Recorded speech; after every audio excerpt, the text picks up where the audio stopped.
ଉଠୁନୁ ଲ 12 ଘଣ୍ଟା ଯାଇଲେ ଶୋଇଥିବୁ ନା କଣ? ଏଟଲିଷ୍ଟ ପର୍ବପର୍ବାଣି ରହିଲେ ତ ଜଲ୍ଦି ଉଠେ। ସେ ପିଲୁକୁ ଦେଖେ ହୋଲି ଖେଳିକି ଆସିକି ଗାଧେଇ ଗଲେ ସରିଲାଣି ଆଉ ଏ ମହାରାଣୀର ନିଦ ଆଗ ଭାଙ୍ଗୁନି। ଏ ଲୋକକୁ କେତେ ଥର କହିଲେ ହେଲେ ମଣିଷ ନାହିଁ, କେତେ ଥର କହିଲି ମିଠା ଆଣ ମିଠା ଆଣ ମିଠା ଆଣ। ଏବେ କୁଣିଆ ମିତ୍ର ଆଇଲେ ମୁଁ ତମକୁ କଣ ଚିନି ଖୁଆଇବି? କଣ ଏ ନୂଆ ଡ୍ରେସ ପିନ୍ଧି ହୋଲି ଖେଳିବାକୁ ଯିବୁ? ଥୁଆ ହେଇଛି ତ ବାପାର ପୋତା ଧନ। ଝିଅ ହୋଲି ଖେଳିବାକୁ ଝିଅ ଯେ ନୂଆ ପିନ୍ଧିକି ଝିଅ କୋଉଠି ଗଡୁ ଥୁବା ଆଉ ଭାଙ୍ଗ ପିଇକିରି ଆଉ ଠା ଠା ଠା ଠା କଣ ମାରଣା ଖଣ୍ଡଳରେ ପଶି ଯାଉଛୁ? ଭଲାରେ ଝାଡଝୁଡି ହେଇକି ଭିତରେ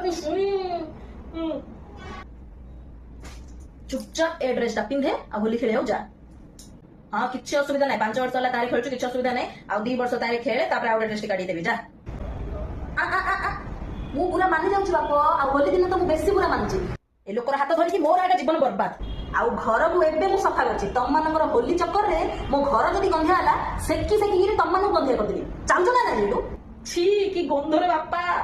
କଣ ଇଏ ତତେ ଅଣ୍ଡା ମାନ୍ଦା ବା ଗୋଡେ ଗୋଡେ କହୁଛି ଯା ନା लो ହୋଲି ଖେଳିବାକୁ ଯା ନା। ଦିନଟା କଥା ଶୁଣିଲେ ତ କଣ ହେଇଲା? ଭାଇର ଡ୍ରେସ ହେଲେ ସବୁ ତ ହୋଲି ଖେଳିବାରେ ମାତିଥିବେ, ତତେ କିଏ ଦେଖିବ? ଏବେ ଯେ ସେ ପଙ୍କରେ ଲୁଟି ହେଇକି ଆଇଲା ବନ୍ଧୁଛି। छी ବେଇକି ଯା, ତଡେଇ ତଡେଇ ଯା ବାଥରୁମ ଯା, ତୁ ଗାଧେଇ ଯା, ତାପରେ ତୋ କଥା ବୁଝି ଯା।